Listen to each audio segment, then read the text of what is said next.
My name is Bertram Wilson, 68 years old, retired high school principal from Portland. I always thought I knew my son Thomas better than anyone. We were close, shared everything. That Christmas dinner at his new house started normally enough. Turkey, presents, my grandkids laughing. Then I started feeling sick, dizzy. I excused myself to get water from the kitchen.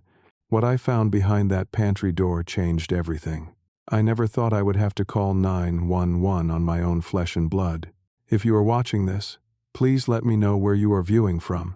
Hit that like button and subscribe to join me on this painful journey. The story of how I ended up calling the police on my only son begins long before that Christmas night.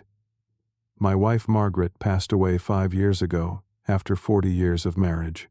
Cancer took her quickly, leaving Thomas and me to lean on each other through the grief. Thomas had always been a good son. As a child, he was thoughtful, hardworking, the kind of boy who would mow the lawn of our elderly neighbor without being asked. I coached his Little League baseball team from ages 8 to 14. Thomas was never the most naturally talented player, but he practiced harder than anyone. I can still picture him in our backyard, throwing a ball against the side of our garage for hours until dark, determined to improve his aim. Science was his true passion, though. He won the state science fair 3 years in a row in high school with projects I barely understood. Margaret and I were so proud when he got a scholarship to study biochemistry at the state university. After college, he met Amanda at a friend's wedding. She was training to be a nurse, bright and warm with an infectious laugh. Thomas called me the day after they met, saying, "Dad, I think I just met the woman I'm going to marry." 7 years ago, I stood beside him at the altar, watching his face as Amanda walked down the aisle. It was one of the happiest days of my life. Sophie came along a year later, a beautiful girl with her mother's blonde curls and Thomas's curious nature. Then Jack arrived 4 years ago, a quiet boy who follows his sister everywhere. Being a grandfather gave me a new purpose after losing Margaret. I would drive the 2 hours to their modest suburban home twice a month, bringing homemade cookies Margaret would have made and spending hours building elaborate block towers with the kids. The first signs that something was wrong appeared about 8 months before that Christmas. Our weekly phone calls became less frequent. When we did talk, Thomas seemed distracted, often cutting conversations short. "Just busy with work, Dad," he would say when I asked if everything was all right, but I could hear the tension in his voice. Then came the announcement about his new business venture. Thomas had left his research position at the pharmaceutical company where he had worked since graduation to start a distribution company with a partner named Frank Dawson. I had never heard this name before, despite knowing most of Thomas's friends and colleagues. "Who is this Frank?" I asked during one of our increasingly rare phone conversations. "Just a guy I met through work. He has connections, Dad. This is going to be big." When I pressed for details about the business, Thomas became vague, mentioning something about medical supply distribution and import opportunities. It didn't make sense for my son, a scientist with no business experience, to suddenly enter a completely different field. "Are you sure about this, Thomas?" "Starting a business is risky. Trust me, Dad. I know what I'm doing. The money is already coming in." That was another red flag. Thomas and Amanda had always lived modestly. They had complained about student loans and mortgage payments for years. Suddenly, money wasn't a concern. During one call, Amanda seemed to try to say something while Thomas was talking about their new financial situation, but he quickly interrupted her. I tried offering help, suggesting he consult with my friend who was a retired business professor. "We don't need advice, Dad. Everything is under control," he snapped, something my normally patient son would never do.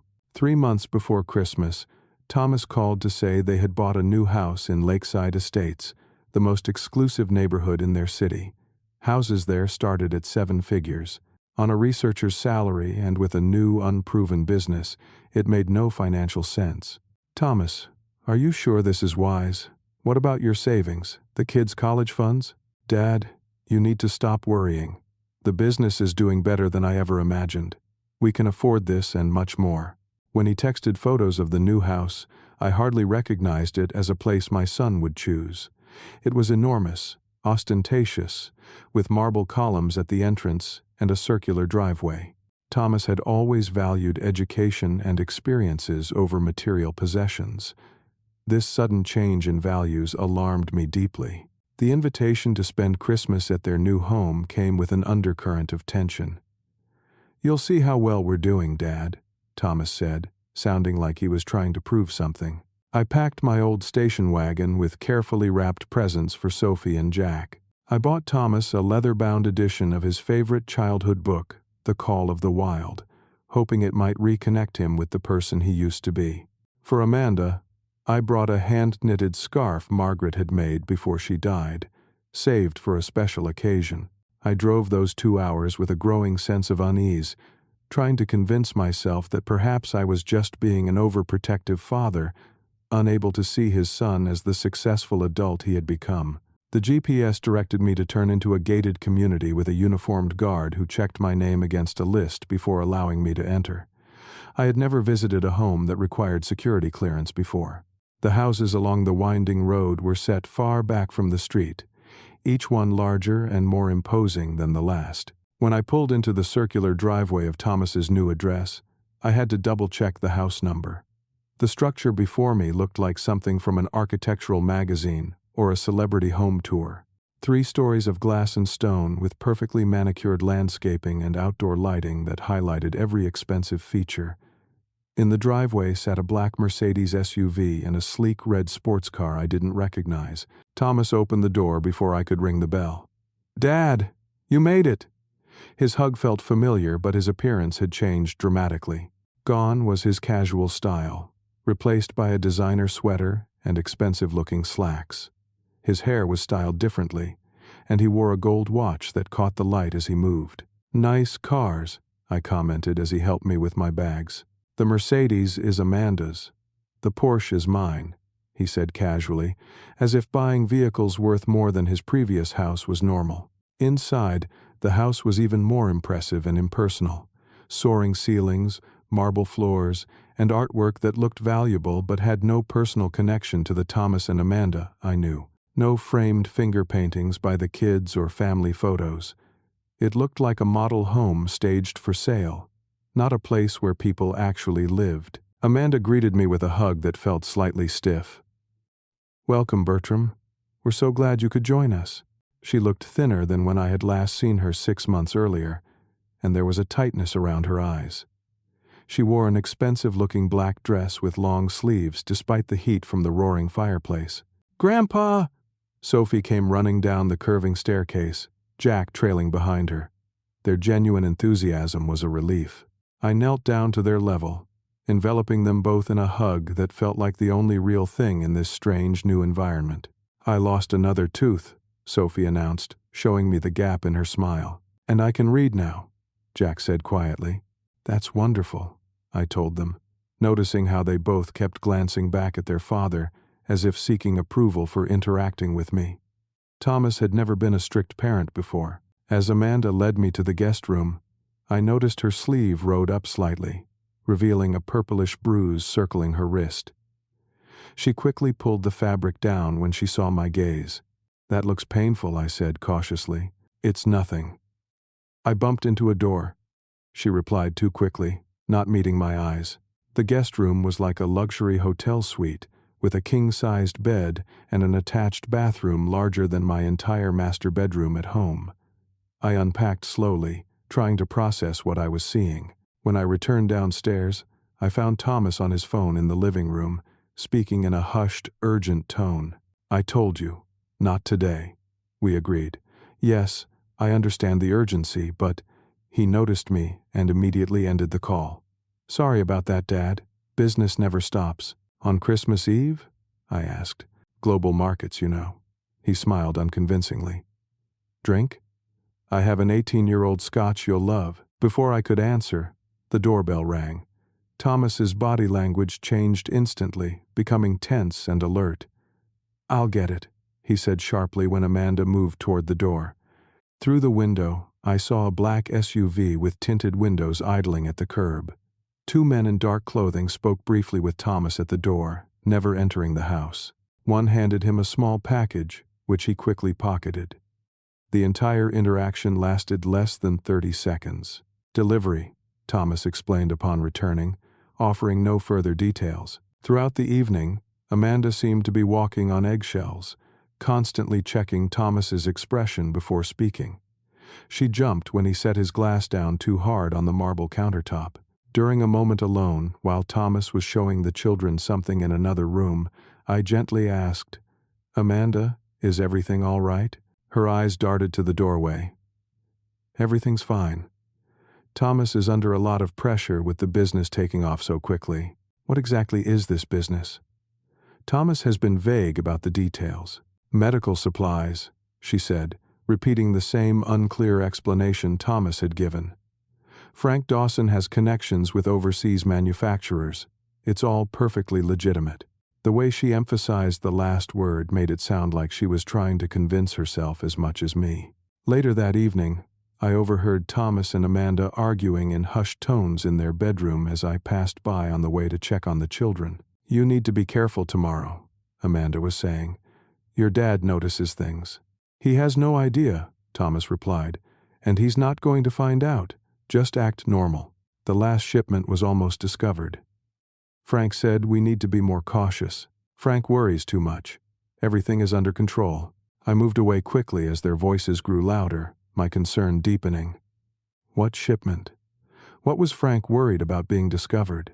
As I tucked Sophie and Jack into their beds, reading them the Christmas story as I had done for Thomas when he was little, I couldn't shake the feeling that my son was involved in something dangerous, something that was changing him into someone I didn't recognize. Christmas morning began with a display of extravagant gifts that made me uncomfortable. Sophie unwrapped a tablet computer that seemed far too expensive for a 6-year-old. Jack received a motorized toy car he could actually sit in and drive around. Thomas presented Amanda with a diamond necklace that must have cost thousands. My handmade and heartfelt gifts seemed modest by comparison, though Sophie did seem genuinely touched by the hand-knitted sweater I had commissioned from my neighbor, and Jack loved the wooden train set I had assembled myself. "You shouldn't have spent so much money," Amanda whispered to Thomas when she opened her gift. "We can afford it now," he said loudly, as if wanting me to hear. "No more budget Christmases for us." As Amanda prepared dinner, I offered to help, but Thomas insisted I relax. "We have a housekeeper who did most of the prep yesterday," he explained, another new luxury. I sat with my grandchildren instead, noticing how their playroom was filled with expensive toys, many still in their packaging, unloved. By 4 in the afternoon, the dining table was set with what appeared to be fine china and crystal glasses. The spread was impressive: a massive turkey, honey-glazed ham, 5 different side dishes, and 3 desserts. Thomas opened a bottle of wine, mentioning casually that it cost $300. "Since when do you care about expensive wine?" I asked, remembering how we used to share affordable bottles when he visited me. "I've developed a taste for the finer things," he replied with a strange smile that didn't reach his eyes. Throughout dinner, Thomas checked his phone repeatedly, setting it beside his plate and glancing at it every few minutes. Each time it buzzed, his body tensed.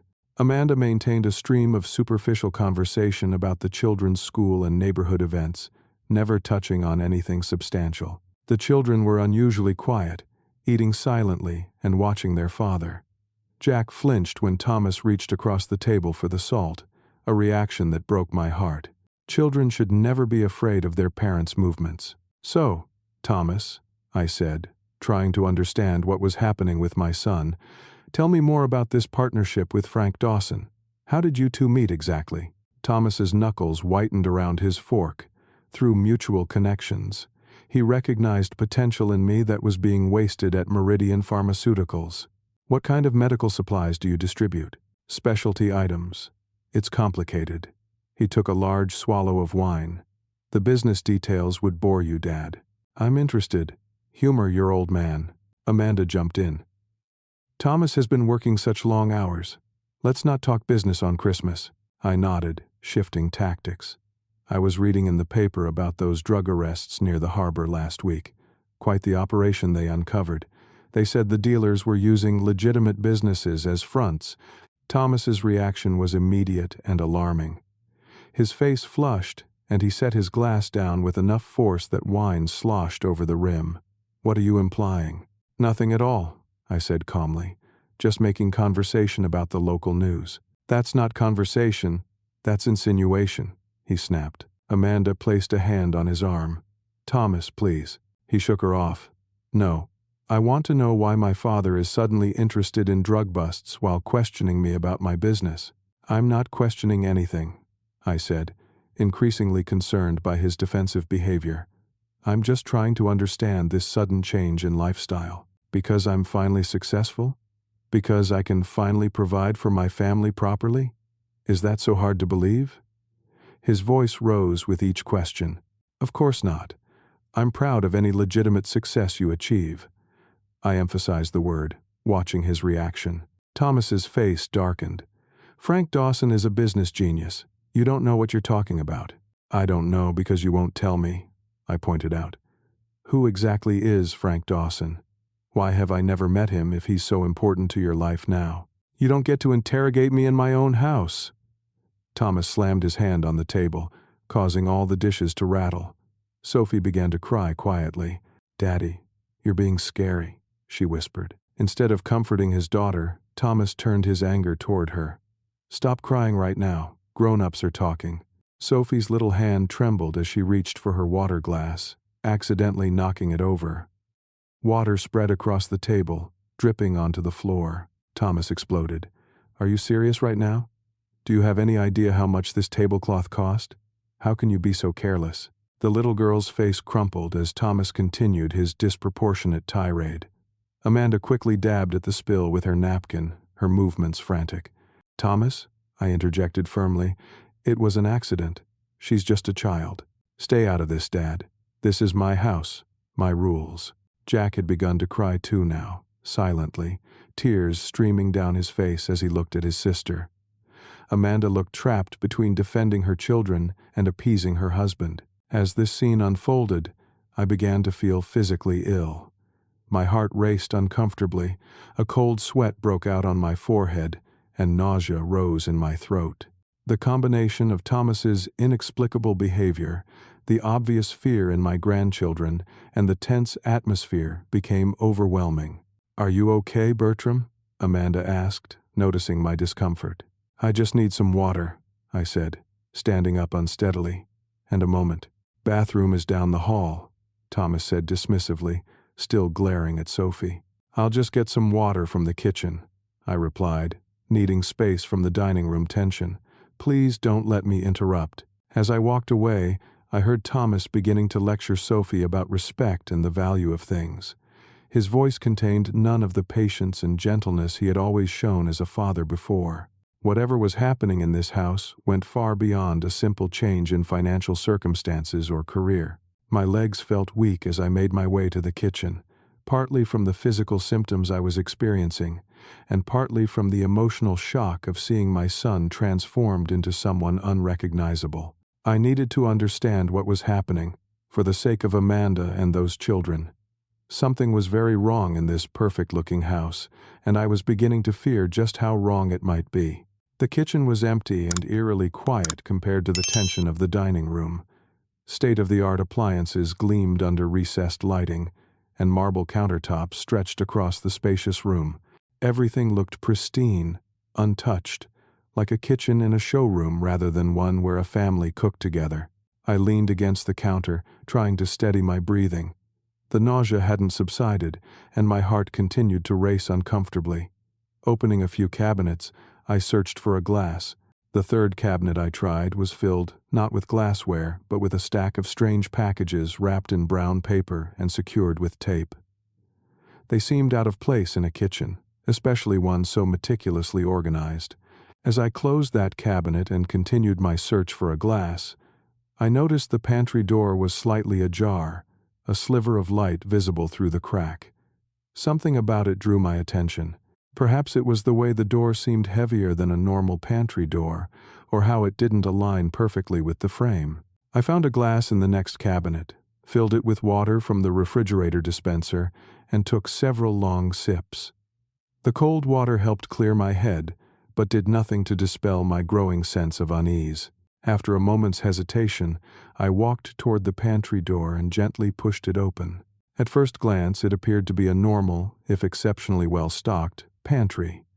Shelves lined with expensive foods, organized by category. But at the back, behind a row of cereal boxes, I noticed another door, slightly ajar. This one had a keypad lock beside it, the kind used for security systems. My rational mind told me to walk away, to respect my son's privacy, but my concern for my grandchildren and the strange behavior I had witnessed pushed me forward. I moved the cereal boxes aside and pulled the inner door open wider, revealing a small room that appeared to be converted from a storage space. What I saw inside made my blood run cold. Stacked on metal shelving units were dozens of packages similar to those I had seen in the kitchen cabinet, but many were open, revealing clear plastic bags filled with white crystalline powder.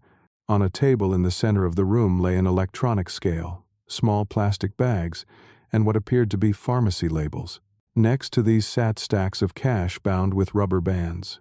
Not hundreds or thousands, but what appeared to be hundreds of thousands of dollars. A laptop computer was open on the table, spreadsheets visible on the screen. As I stood frozen in shock, I heard Thomas's voice from somewhere nearby. He wasn't in the room with me, but his words carried clearly from what must have been an adjacent room, or perhaps he was on a phone call in the hallway. "The shipment is still on schedule for tomorrow night," he was saying, his voice low and businesslike. "We had a small issue with quality control, but it's been handled. The product is consistent with the last batch." There was a pause, presumably as someone on the other end responded. "No, the new distribution channels are secure. Frank vetted them personally. We should see a 30% increase in revenue this quarter." Another pause. "Of course I'm being careful. No one suspects anything. My dad's here, but he's clueless. Just an old man living in the past." I stepped back, accidentally bumping into the shelf behind me. A small box fell to the floor, spilling what looked like prescription pill bottles onto the tile. Bending down, I picked one up. The label bore the name of a powerful opioid painkiller, but something about it didn't look right. The pharmacy name was unfamiliar, the font slightly off. Moving back to the table, I noticed a drawer partially open. Inside was a handgun, black and menacing, alongside several cell phones still in their packaging. In another drawer, I found a stack of identification cards with Thomas's photo, but different names. Fake IDs. The reality of what I was seeing hit me with physical force. My son, my Thomas, was involved in drug trafficking. Not just small-time dealing, but what appeared to be a sophisticated operation manufacturing counterfeit prescription medications and distributing illegal substances. The pharmaceutical knowledge from his legitimate career, the sudden wealth, the mysterious business partner, the secretive behavior, the defensive reactions, all of it suddenly made terrible sense. My son was using his scientific background to produce drugs, likely cutting them with dangerous substances to increase profits. I sank against the wall, my legs no longer able to support me. Memories flooded back unbidden. Thomas at 10, proudly wearing his junior science club t-shirt. Thomas at 16, staying up all night to perfect his science fair project on ethical pharmaceutical development.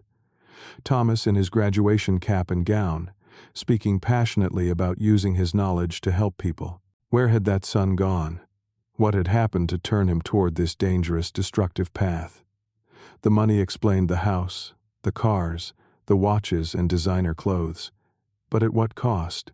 My grandchildren were living in a home that doubled as a drug operation. If rivals or police raided the house, Sophie and Jack could be caught in the crossfire. And Amanda. The bruise on her wrist, her nervous behavior, the way she jumped when Thomas raised his voice. Was he abusing her physically as well as controlling her emotionally? The thought made me sick. As these realizations washed over me, my nausea and dizziness intensified. This wasn't just shock or stress. Something was wrong. My heart hammered irregularly in my chest, and a cold sweat drenched my shirt. I needed to get out of that room, to think clearly about what to do next. Just as I turned to leave, I heard footsteps approaching the pantry. There was no time to close the inner door or pretend I hadn't seen what was inside. I stood there, a grandfather in his 60s, facing the most difficult moment of his life, as my own son stepped into the pantry and saw me standing among the evidence of his crimes. Thomas stopped dead in his tracks. For a brief moment, I saw shock and something like shame cross his face before it hardened into cold anger. His eyes darted from my face to the open door behind me, taking in what I had discovered. "What are you doing in here?" His voice was dangerously quiet. "I could ask you the same thing." I gestured toward the room behind me. "What is all this, Thomas? You shouldn't have come in here. This is private." He stepped fully into the pantry, closing the outer door behind him. "Private? You have drugs and guns in your house, with your children sleeping upstairs." My voice shook with emotion. "What have you gotten involved in?" Thomas ran a hand through his hair, a gesture so familiar from his childhood that it momentarily confused me. How could this be the same person who once cried when he accidentally stepped on a butterfly? "It's not what it looks like," he began, but then stopped and laughed humorlessly. "Actually, it's exactly what it looks like. But you don't understand, then explain it to me." I tried to keep my voice calm, despite the fear and disappointment coursing through me. It started small. After Margaret died, I was struggling at work. New management came in, cut research budgets, focused only on profits. Years of my cancer research shelved because it wasn't commercially viable fast enough. His words tumbled out, part justification, part confession. Then I met Frank Dawson. "And who exactly is Frank Dawson?" I asked, already dreading the answer. "A businessman who saw potential in me." Thomas's eyes took on a feverish gleam. He showed me how much money there is in pharmaceuticals if you operate outside the system. We started with legal gray area supplements, then moved into counterfeit prescription medications. The cartels handle the harder stuff. "The cartels?" I repeated, horrified. "Thomas, do you hear yourself? You're partnered with drug cartels? It's just business, Dad. Everyone involved knows the risks. What about Sophie and Jack? Do they know the risks?" My voice rose despite my attempt to stay calm. "Do they know their father could go to prison for decades? That armed men might break into their home? That they could be killed in the crossfire if something goes wrong?" "Nothing will go wrong." Thomas's face darkened. "I've thought of everything. The security system, the gated community, the offshore accounts. We're careful. This isn't you, son. You wanted to cure diseases, not profit from addiction. This is me now." Thomas stepped closer, his body language becoming threatening. "I provide for my family. Look at this house, the opportunities I can give my children. Amanda never has to work again. Amanda looks terrified of you." I saw the bruise on her wrist. I stood my ground despite his intimidating stance. "Did you do that to her?" Something ugly flashed in Thomas's eyes. "Sometimes she needs to be reminded of her priorities. She gets ideas about leaving, about taking my children." His voice had changed, becoming cold and possessive. "No one is taking what's mine." The door to the kitchen opened, and Amanda appeared with Sophie and Jack behind her. She took in the scene immediately, her eyes widening in fear as she saw where we were standing and what I had discovered. "Thomas," her voice was small, uncertain, "go back to the dining room." Thomas didn't turn to look at her, keeping his eyes fixed on me. Sophie peeked around her mother's legs. "Grandpa, are you feeling better?" "He's fine," Thomas snapped. "Amanda, take the kids upstairs. Now." "I think we all need to calm down," Amanda said carefully, placing protective hands on the children's shoulders. "I said now!" Thomas turned, his movement so sudden and aggressive that Amanda flinched visibly. Sophie began to cry, and Jack hid behind his mother, only his wide eyes visible. "Don't speak to them that way," I said, moving to stand between Thomas and his family. "This has gone far enough. You need help, son." Thomas laughed, a harsh sound without humor. "Help? I don't need help. I need everyone to do what they're told." He turned to Amanda. "I've given you everything. This house, those clothes, security. And you bring my father into the kitchen knowing what he might find?" "I didn't," Amanda protested, her voice trembling. He said he felt ill. Always excuses. Thomas took a step toward her, raising his hand. Whether he intended to strike her or just gesture, I couldn't know, but I wasn't willing to wait and see. "Thomas, stop." My voice carried the authority I had used during my years as a principal. "Look at your children. Look at what you're doing to them." Sophie was sobbing now, her small body shaking with fear. Jack had tears running silently down his cheeks as he clutched his mother's leg.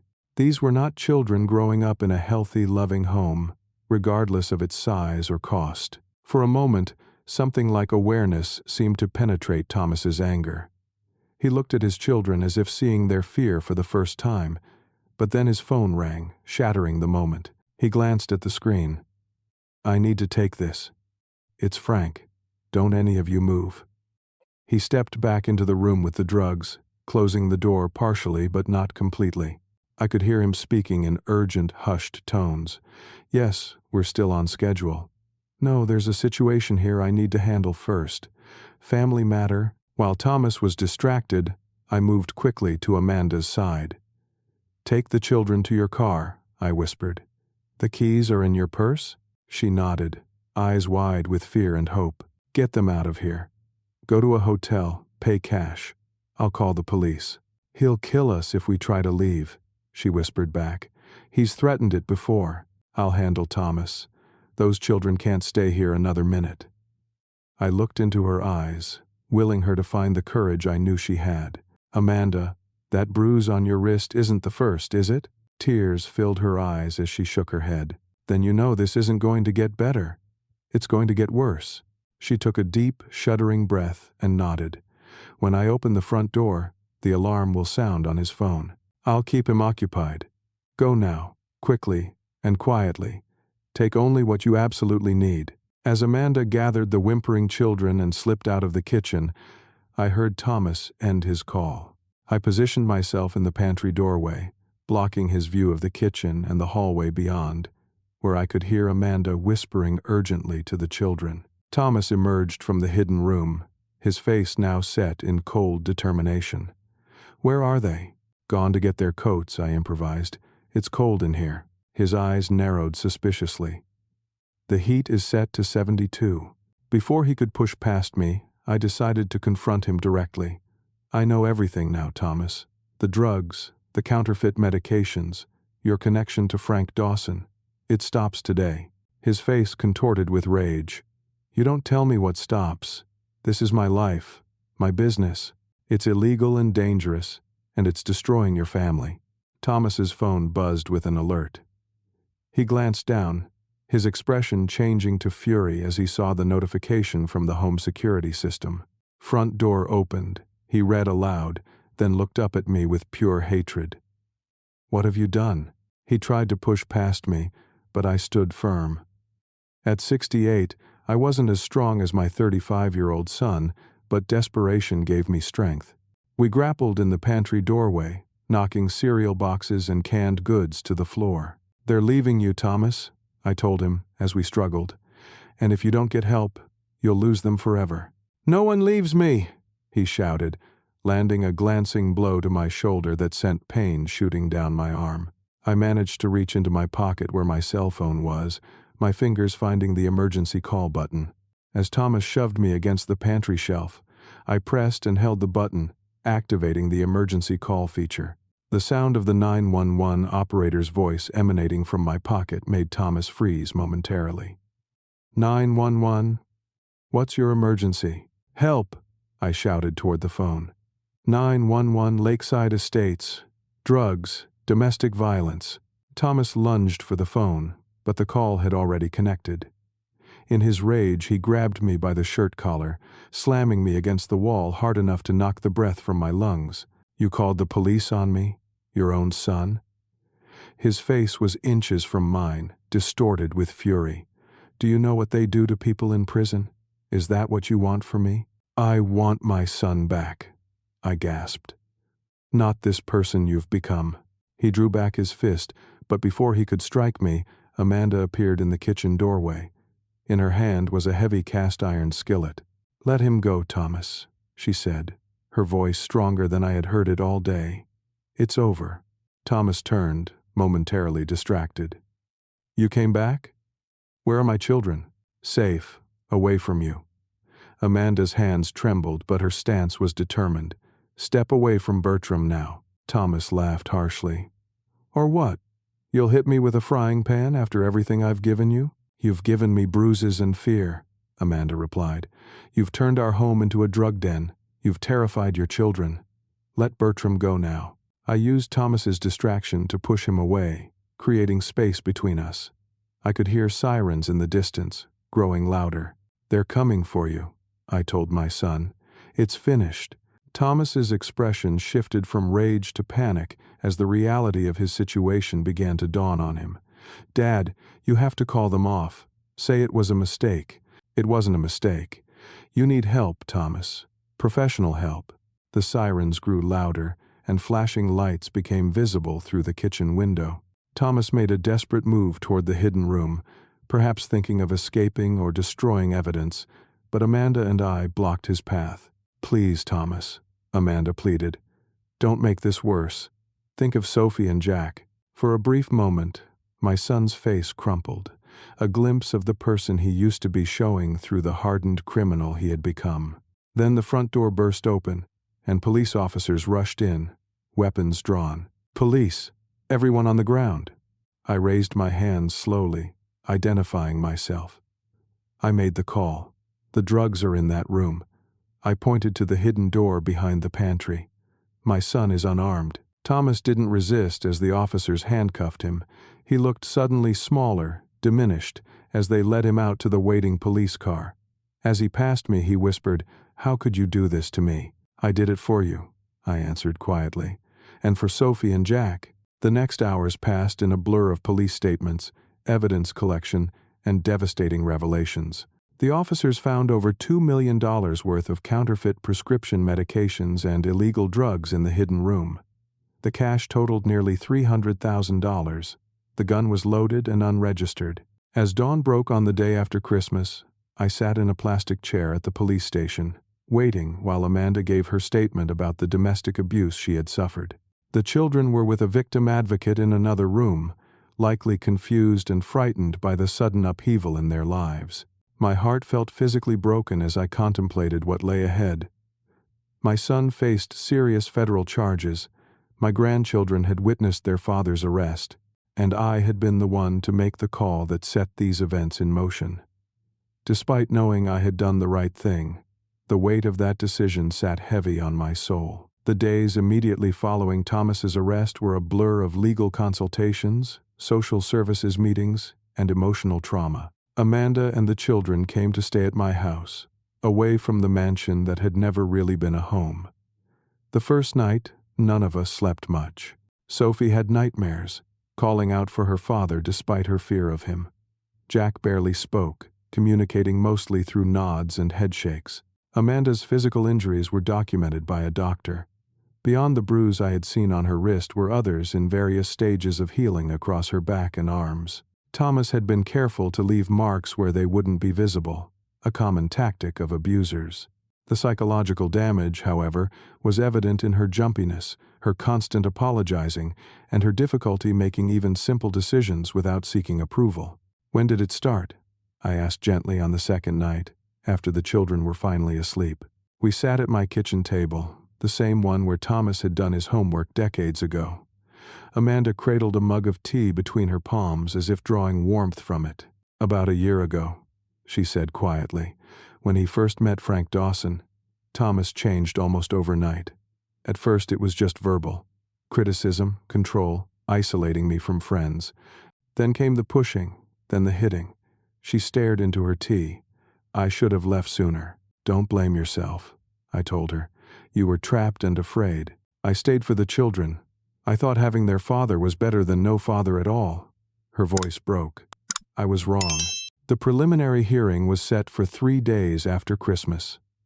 I hired the best criminal defense attorney I could find, not to excuse what Thomas had done, but to ensure he received fair treatment under the law. The evidence against him was overwhelming. The prosecution offered a plea deal that would still mean at least 15 years in federal prison. Meeting with Thomas at the detention center was one of the hardest things I've ever done. The son I had raised, who once had such promise, now sat across from me in an orange jumpsuit, a guard watching from nearby. "Why are you here?" he asked, his voice dull. "Come to gloat?" "I'm your father," I replied simply. "That hasn't changed. You ruined my life." "No, Thomas. You ruined your own life when you decided to become a drug dealer instead of the man your mother and I raised you to be." He flinched at the mention of his mother. She would never have called the police on me. She would have done exactly what I did, to protect you from yourself and to protect your children. I leaned forward. "Thomas, I need to understand. What happened? How did you go from wanting to cure cancer to manufacturing the very substances that destroy lives?" For a long moment, I thought he wouldn't answer. Then something seemed to crack in his facade. "I was failing," he said quietly. "The research wasn't progressing. Funding was cut. I was about to be laid off." He rubbed his hands over his face. "Frank approached me at a conference. He knew about my background in pharmaceutical chemistry. Said he could make me rich if I helped him with some formulations. And you agreed?" "Not right away. But then I thought about Amanda having to go back to work, about the kids needing braces and college funds, about being a failure as a provider." His eyes met mine. "It was just supposed to be consulting at first. Then I saw how much money there was to be made. It felt good to be successful at something again." "Success isn't measured by money, son." "Easy for you to say. You never had to worry about losing your house, about disappointing your family." "I disappointed people plenty of times. Everyone does. It's part of being human." Thomas's eyes filled with tears for the first time. "How are they? Sophie and Jack?" "Traumatized, confused, missing their father despite everything." He looked away. "And Amanda?" "Recovering. She's filed for divorce and a restraining order." Thomas nodded slowly, as if he had expected this. "I hurt her. I know that now. When I'm high, I'm not myself." "That's not an excuse." "No, it's not." He wiped his eyes. "I got addicted to my own product. The power, the money, the drugs themselves. I couldn't stop." This was the first genuine admission he had made, the first step toward taking responsibility. It was small, but it was something. "Will you take the plea deal?" I asked. "Do I have a choice?" "They have everything. The drugs, the money, my records." Frank disappeared the moment he heard about my arrest, left me holding the bag. "Cooperate with the authorities. Tell them everything about the operation, about Frank Dawson and his connections. It might help reduce your sentence." Thomas laughed bitterly. "Become a snitch? I'd be dead within a week in prison. You'd be protected. And you'd be doing the right thing, finally." Our time was up. As I stood to leave, Thomas asked, "Will you bring the kids to see me?" The question caught me off guard. I don't think that's wise right now. They need stability and healing. I'm still their father. "Yes, you are. And someday, when they're ready and if you've shown real change, maybe then." I paused at the door. "Get help while you're in there, Thomas. Real help. For the addiction, for the anger, for whatever drove you to this point. Do it for your children, if not for yourself." As I walked out of the detention center, I felt the weight of what lay ahead.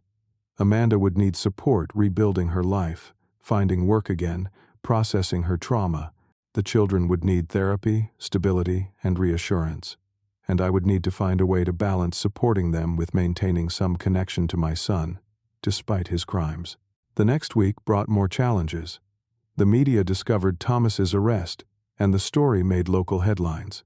"Respected scientist turned drug kingpin," they called him. Reporters camped outside my house until the police intervened.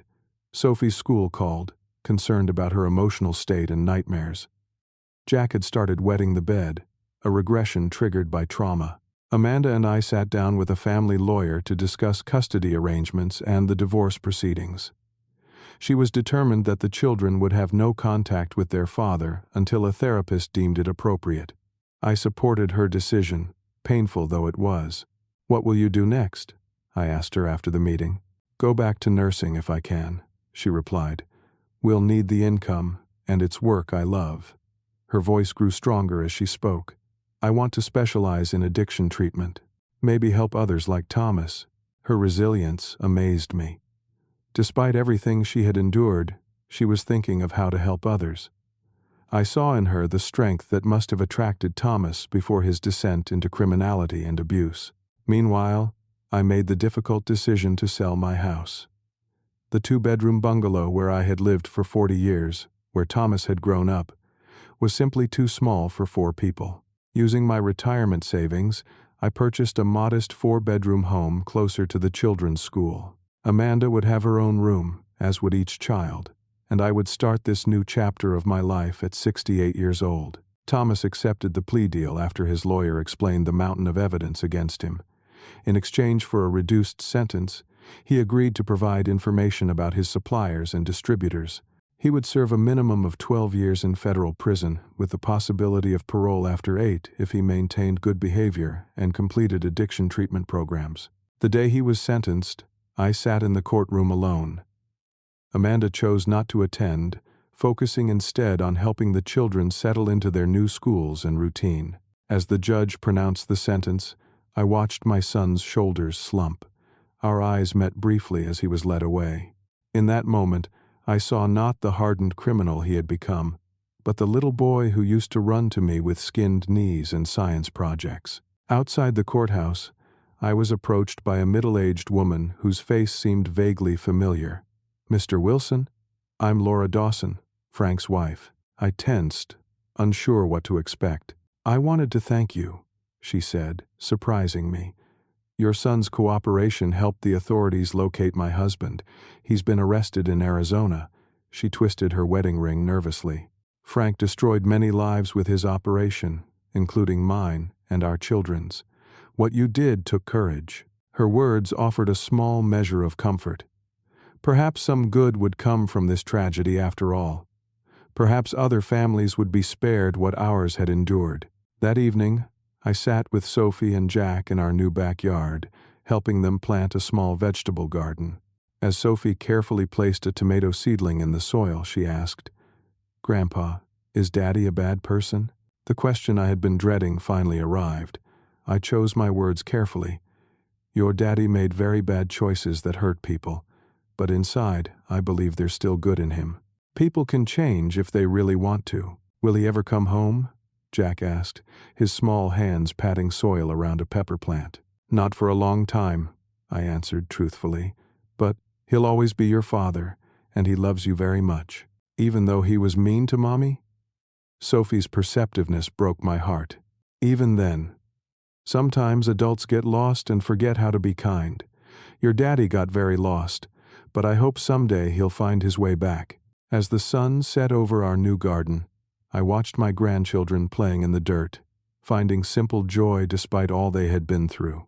Their resilience gave me hope that healing was possible, even after the deepest betrayals. The road ahead would be long and difficult, but we would walk it together, one day at a time. 6 months passed since that fateful Christmas night. Spring turned to summer, bringing with it tentative new beginnings. The garden Sophie, Jack, and I planted yielded its first tomatoes, which the children proudly harvested for our salads. The simple pleasure on their faces as they bit into vegetables they had grown themselves spoke of healing in progress. Thomas had been in federal prison for 5 months, serving his 12-year sentence at a facility 3 hours from our home. At first, I made the drive alone every 2 weeks, not knowing what to expect but unwilling to abandon my son despite everything he had done. Those early visits were difficult, filled with Thomas's anger and blame. "They took everything," he complained during my second visit. "The house, the cars, all of it seized as evidence or proceeds of criminal activity." "You acquired those things illegally," I reminded him. "What did you expect?" His expression had darkened. I expected loyalty from my family, not betrayal. But as weeks passed, something began to change. Thomas entered the prison's mandatory substance abuse program, and slowly, the fog of addiction and denial started to lift. By the 3rd month, he asked about Amanda and the children without anger, just sadness. "She filed the divorce papers," I told him during my 6th visit. He nodded, eyes downcast. "I expected that. Is Is she doing okay? She's returned to nursing, working at the community hospital's addiction treatment center. A ghost of a smile crossed his face. She always was a healer at heart. In our new home, Amanda had blossomed as she reclaimed her independence.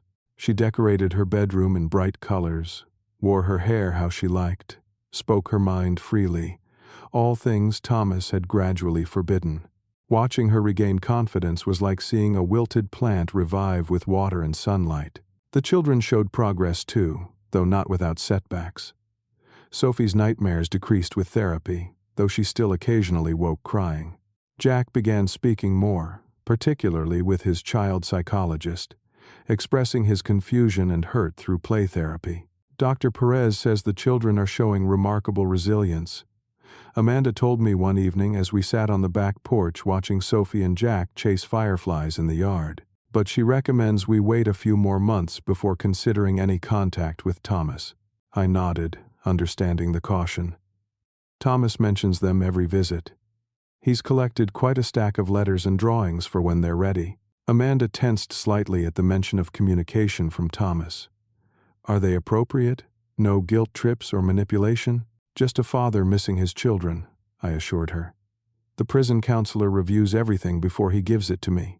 Thomas seems to be doing the work in therapy. Really doing it. Not just going through the motions. She nodded but remained guarded. The wounds were still too fresh, the betrayal too profound for easy forgiveness. I'll never keep them from him permanently, she said after a long pause, but I need to know they'll be safe, emotionally and physically. I understand completely. I had found my own support in unexpected places. A counselor at the senior center helped me connect with a support group for families of incarcerated individuals. Sitting in a circle with others who understood the unique pain of having a loved one in prison provided comfort I hadn't known I needed. During one session, I shared my deepest fear. I raised him. I taught him right from wrong. How did I miss the signs? What did I do wrong? Marion, a woman in her 70s whose daughter was serving time for embezzlement, reached over and squeezed my hand. We raise our children with values, but they make their own choices. You didn't fail as a father because your son failed as a man. Her words helped ease the burden of guilt I had carried since that Christmas night. I couldn't control Thomas's choices, only my response to them. And I had chosen to act with love, even when that love required painful intervention. Thomas's cooperation with authorities led to additional arrests in the drug distribution network. Frank Dawson received a 20-year sentence for his role as the operations leader. The prosecutors acknowledged Thomas's continued assistance by recommending him for certain prison programs that could potentially reduce his sentence further. I've been offered a place in the prison's science education program, Thomas told me during my most recent visit, teaching basic chemistry to inmates, studying for their GEDs. That sounds perfect for you, I said, genuinely pleased. You always were a good teacher. It's strange, he said thoughtfully.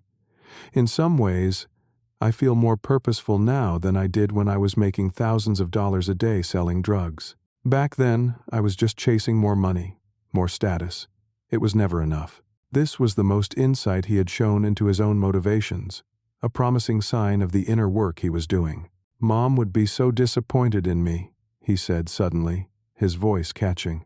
Yes, she would, I agreed, not sugarcoating the truth. But she would also be waiting for you to find your way back, just as I am. Tears filled his eyes. I dream about them, you know. Sophie and Jack. I dream I'm reading them bedtime stories like I used to, before everything went wrong. Keep holding on to that, I encouraged him. Let it guide you toward becoming the father they deserve. As summer progressed, Amanda began dating again, tentatively at first. She met Michael, a divorced father of one, through a parents' support group. Their shared experiences of rebuilding after family trauma created an immediate understanding between them. The first time he came to dinner at our house, I watched carefully for the children's reactions. He's not trying to replace Thomas, Amanda assured me after the children were in bed. He understands the complexity of our situation. He seems like a good man, I acknowledged. Patient with the kids. I'm being very cautious, she said. Very slow. The children come first, always. One Sunday in July, Dr. Perez suggested it might be time for the children to have limited contact with their father. A short, supervised phone call to start, she recommended. See how everyone responds. The day of the call, Sophie and Jack were nervous but excited. We gathered around the speakerphone in the living room, Amanda and I flanking the children for support. When Thomas's voice came through, Jack burst into tears and Sophie froze, her eyes wide. "Hello, Sophie? Jack? It's Daddy." Thomas's voice sounded uncertain, emotional. After a moment of uncomfortable silence, Sophie spoke up. "Hi, Daddy. We planted tomatoes with Grandpa." Thomas's relief was audible. "That's wonderful, sweetheart. Are they growing big and strong?" "We already ate some," Jack added, finding his voice. "I grew the biggest one." The conversation continued for 10 carefully monitored minutes. Thomas asked about their summer activities, their new rooms, their friends. He made no excuses for his absence, offered no false promises about coming home soon. When it was time to end the call, he simply said, "I love you both very much. I think about you every day." After the call ended, Dr. Perez spent time with the children, processing their feelings. Later, she told Amanda and me, they did remarkably well. I think monthly calls would be appropriate, gradually building to eventual in-person visits if things continue positively. That night, as I sat alone on the porch swing, looking at the stars, I reflected on the journey of the past 6 months. The pain and shock of discovering my son's criminal activities had been nearly unbearable. The decision to call the police on my own child had torn me apart. Yet somehow, we were finding a way forward, creating a new family structure from the wreckage of the old one. Thomas had a long road ahead in prison, years of rehabilitation and atonement. Amanda was building a new life for herself and the children, reclaiming her strength and independence. The children were healing, learning that even when adults fail them terribly, others can provide safety and consistency. And I, in my late 60s, had found an unexpected new purpose, not just as a guardian for my grandchildren, but as a bridge between a father who had lost his way and the children who needed to know that love could be reliable and safe. The hardest lesson I had learned was that sometimes protecting those we love means standing against them when they've become a danger to themselves and others. True love isn't blind acceptance of harmful behavior.